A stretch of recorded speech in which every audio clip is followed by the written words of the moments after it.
As decisões informadas começam aqui. Apoie o jornalismo independente e garanta acesso aos artigos de opinião exclusiva. A verdade não tem preço, mas as notícias que dão forma aos seus hábitos de leitura, sim. Agora, com 20€ de desconto. Assine em observador.pt. Esta é a história do dia da Rádio Observador. O que ainda falta saber sobre o caso Spinum Viva? Sandra, vamos cá ver.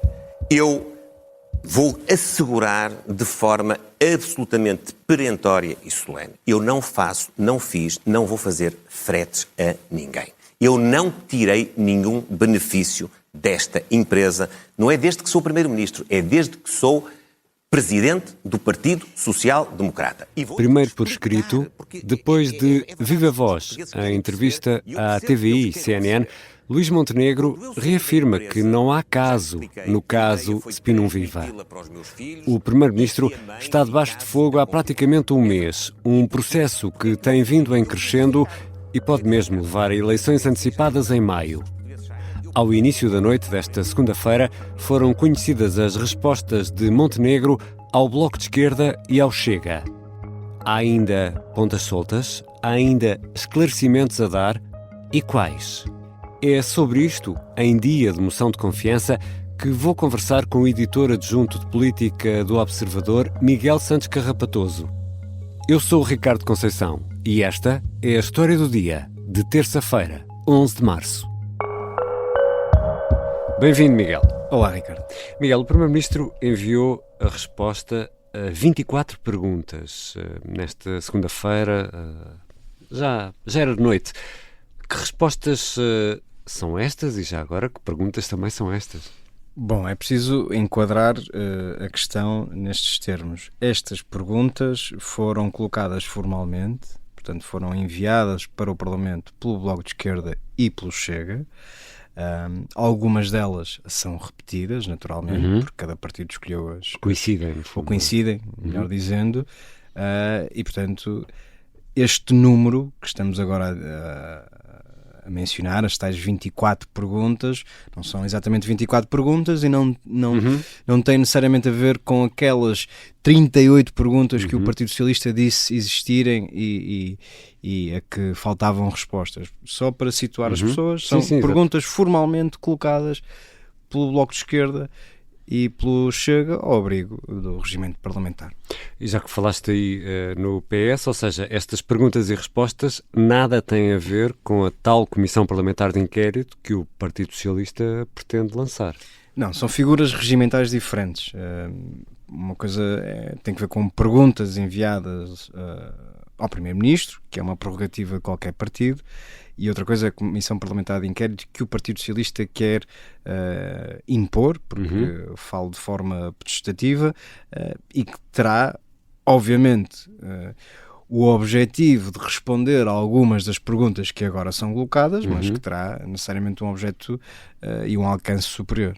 Porque numa Comissão Parlamentar de Inquérito, quer dizer, em 99% há exceções, obviamente, mas as respostas são presenciais, há um inquérito público, com as câmaras de televisão, com as rádios, não é? E desde logo há uma diferença, que é ouvir outras partes, que não apenas o Primeiro-Ministro, nomeadamente as empresas com quem Luís Montenegro foi mantendo relações comerciais. E já agora, já que estamos a ser pedagógicos, só mais uma nota muito rápida, faz parte da função do Parlamento fiscalizar o Governo, portanto é normal que estas perguntas sejam feitas. É verdade, o Governo responde pela Assembleia da República e, portanto, é parte do poder que a Assembleia da República tem o de escrutinar o Governo e exigir ao Governo que apresente resposta. Então já vamos olhar para algumas das respostas, mas o que te pergunto agora é, Miguel Santos Carrapatoso, estas 24 respostas responderam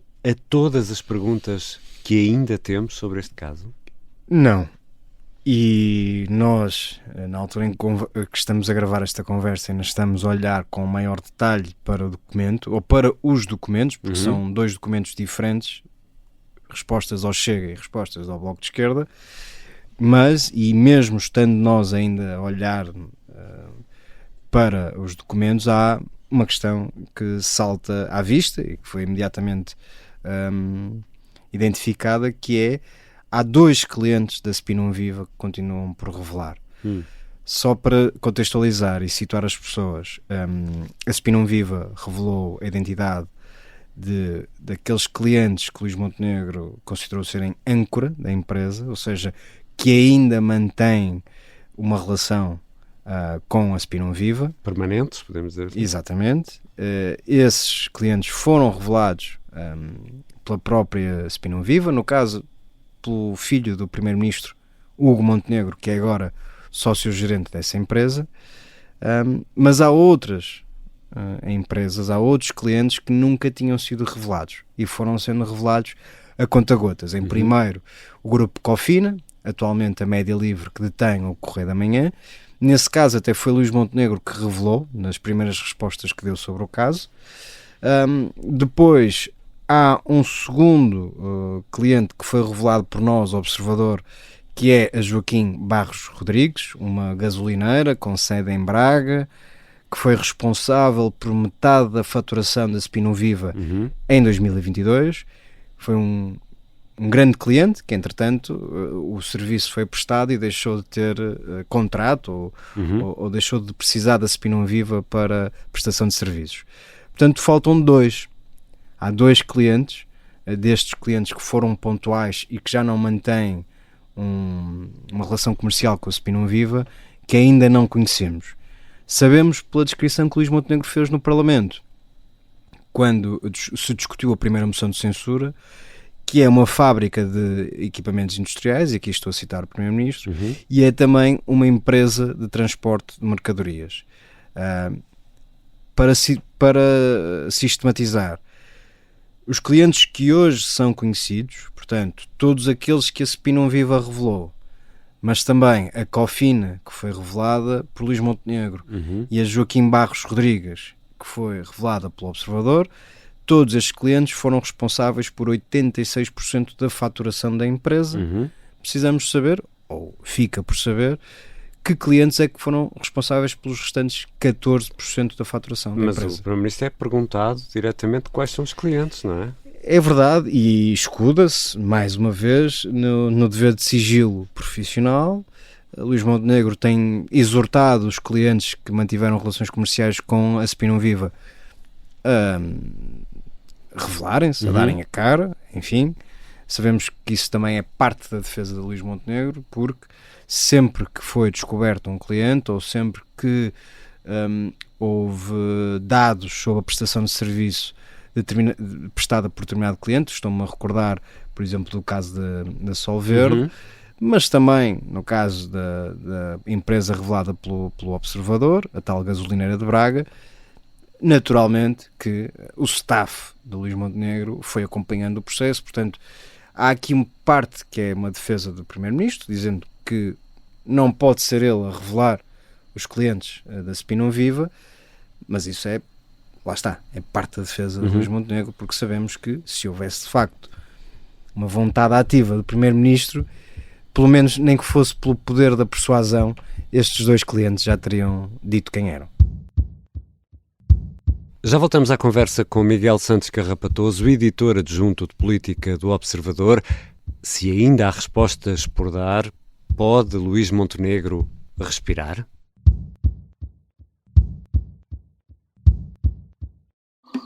Sente-se seguro aqui dentro.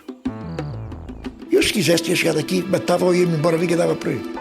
Esta é a história de Jorge Jardim, o agente secreto que parecia um simples homem de negócios, mas liderou missões perigosas em todo o mundo, tentou criar um país e foi pai de um clã de mulheres aventureiras. Filho, isto nunca podes dizer a ninguém. Isto é absolutamente confidencial. O Misterioso Engenheiro Jardim é uma série para ouvir em 6 episódios e faz parte dos Podcast Plus do Observador. É narrada por mim, Lourenço Ortigão, e tem banda sonora original dos HMB. Estreia a 18 de março. Os Podcast Plus do Observador têm o apoio da Kia.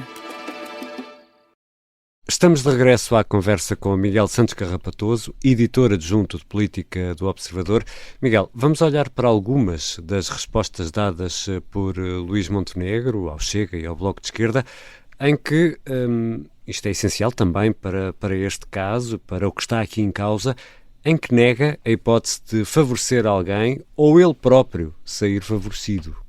Bom, não seria de esperar que dissesse alguma coisa de... Senão teríamos uma grande caixa. diferente. Mas, e é importante dizer isto, apesar do caso já se arrastar algumas semanas, não há qualquer tipo de prova, evidência sequer, de que Luís Montenegro tenha, por alguma decisão que tenha tomado enquanto Primeiro-Ministro, favorecido qualquer um destes clientes. E, portanto, agora é ir acompanhando. Portanto, sabemos quais são alguns dos clientes de Luís Montenegro. O Primeiro-Ministro promete não interferir em qualquer tipo de processo que envolva qualquer uma destas empresas. No futuro, através do escrutínio que se exige naturalmente, perceberemos se é assim ou não, mas até ao momento não há nenhum indício de que Luís Montenegro tenha favorecido qualquer um destes clientes. E nestas respostas há muitas negações, isso é patente ao lermos o texto destes dois documentos. E outra questão pendente é a forma como lidou com a empresa, como cedeu a cota à mulher, depois aos filhos, e também aqui Luís Montenegro nega qualquer problema ou irregularidade. Pronto, para perceber esta questão, um Primeiro-Ministro tem de estar em exclusividade de funções. Não pode receber um salário de terceiros, a não ser o salário a que tem direito por ser Primeiro-Ministro. Colocou-se a questão quando se percebeu que a empresa era de facto da família Luís Montenegro, que tinha havido uma cessação de cotas quando Luís Montenegro se tornou líder do PSD, portanto já em 2022, ou ainda em 2022, colocou-se a questão, e foi explorada por vários juristas, gente reputada do direito, constitucionalistas, enfim, quase toda a gente se pronunciou sobre essa questão, sobre se essa cessação de cotas era ou não, ou estava ou não enquadrada legalmente. Havia quem dissesse que não, e portanto a empresa continuava a ser de Luís Montenegro. Por via da mulher? Por via do casamento, não é? Por entenderem que essa cessação de cotas era nula, portanto a empresa continuava a ser de Luís Montenegro, e havia quem entendesse que sim, que o ato era o suficiente para que fosse apenas a mulher a beneficiar a ser de facto dona da empresa. Luís Montenegro usa um argumento que tem sido usado por outros juristas, e Luís Montenegro é um jurista, que tem que ver com a sobreposição do Código das Sociedades Comerciais, de determinados artigos, que não vale a pena, creio, explicarmos exaustivamente, mas a sobreposição de determinados artigos do Código das Sociedades Comerciais sobre o Código Civil. E diz, alega Luís Montenegro, que não restam dúvidas, aquela cessação de cotas foi conforme a lei. Insisto mais uma vez de que nem toda a gente pensa desta forma, e há gente que, por outro lado, concorda em toda a linha com Luís Montenegro. Ou seja, deixa-me pôr as coisas assim do ponto de vista muito formal. Portanto, o que é da mulher é da mulher, o que é dele é dele. Isto é o entendimento de Luís Montenegro. O outro entendimento é que o que é da mulher também é dele, e o que é dele também é da mulher, porque são casados com comunhão de adquiridos, como de resto a maioria dos casamentos por cá. Acrescento só outro aspecto importante. Entretanto, depois de toda esta discussão, a própria mulher de Luís Montenegro afastou-se da empresa e entregou a gerência aos filhos. Portanto, houve uma série de acontecimentos que levaram que uma empresa que era detida por Luís Montenegro, mulher e 2 filhos, passasse a ser só pela mulher e 2 filhos logo em 2022 e agora pertence apenas aos filhos. E em relação às suspeitas de procuradoria ilícita, aqui vamos ter que falar um pouco de jurídico, de linguagem jurídica, havia suspeitas de procuradoria ilícita, ou seja, de que a empresa estaria a praticar atos que são exclusivos de advogados, por exemplo. O que seria ilegal. E essa, aliás, essa possibilidade, essa suspeita, está a ser investigada pela Ordem dos Advogados e, portanto, pode representar, de facto, um cometimento de um ato ilícito. E o que diz Montenegro? Luís Montenegro diz, muito simplesmente, que não foram praticados quaisquer atos próprios de advogados ou solicitadores. Portanto, afasta essa suspeita.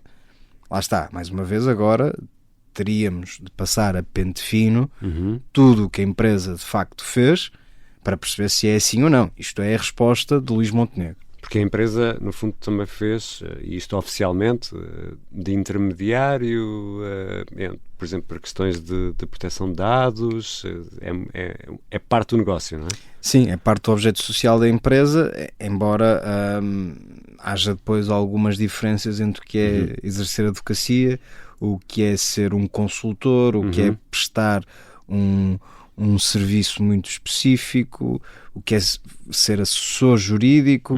Enfim, para não desenvolvermos muito o tema, a resposta de Luís Montenegro é: nós não fizemos nada que seja só uma competência dos advogados. Mas, Miguel, estas respostas que saem a menos de 24 horas da discussão e votação da moção de confiança, saíram nesta segunda-feira, ao início da noite, tudo isto não sai tarde demais? O timing das respostas não pode deixar de ser visto como uma provocação. Porque estas perguntas foram feitas há muito tempo, não só do ponto de vista formal, como do ponto de vista informal, ou melhor dizendo, foram colocadas pela comunicação social, por exemplo. Está quase um mês, não é? Foram enviadas por e-mail ao gabinete de comunicação do Primeiro-Ministro, publicamente foram sendo repetidas pelos vários agentes, desde os partidos da oposição até outros elementos da comunicação social, e portanto Luís Montenegro podia ter tido outro cuidado em responder atempadamente a estas perguntas. Respondê-las na véspera de um debate que pode conduzir à queda do governo é uma forma também de condicionar o Partido Socialista. Podemos antecipar que o debate de hoje será muito marcado pela troca de acusações entre o Governo e o Partido Socialista, sendo que Luís Montenegro vai dizer, repetidamente, aposta minha, os senhores não estão satisfeitos com as respostas que eu dou, porque nunca estarão satisfeitos, porque querem desgastar o Governo, querem atirar o país para a lama, usando uma expressão do próprio Luís Montenegro, e, portanto, o que os senhores querem, os senhores do Partido Socialista, é provocar eleições. Por muitas respostas que eu dê, os senhores querem, de facto, eleições.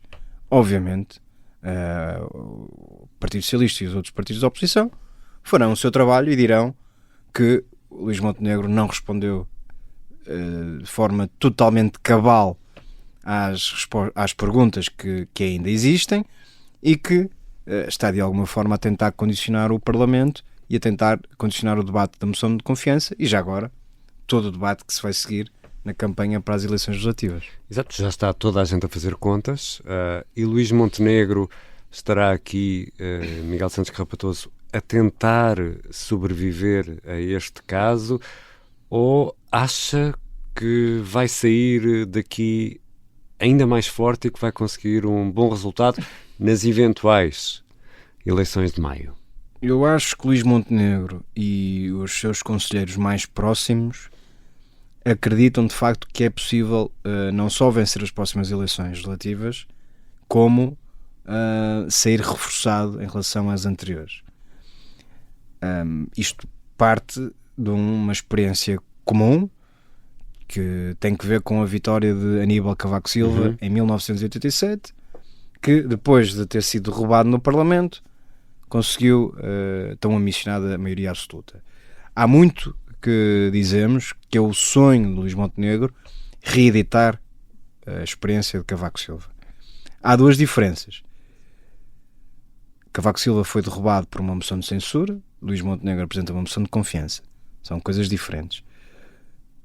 Cavaco Silva caiu como caiu, mas não existia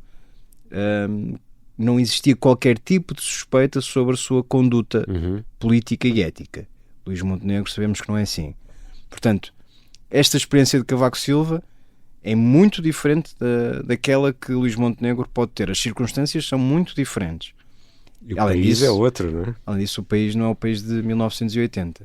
É um país que, não só pelas experiências traumáticas que já sofreu, tem outro tipo de exigência em relação à classe política.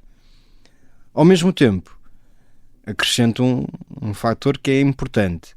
O primeiro instrumento que nos foi dado para medir o impacto desta crise, uma sondagem feita pela TV e pela CNN, mostra uma grande erosão da figura de Luís Montenegro, que tinha há 10 dias... Que era o trunfo, não é?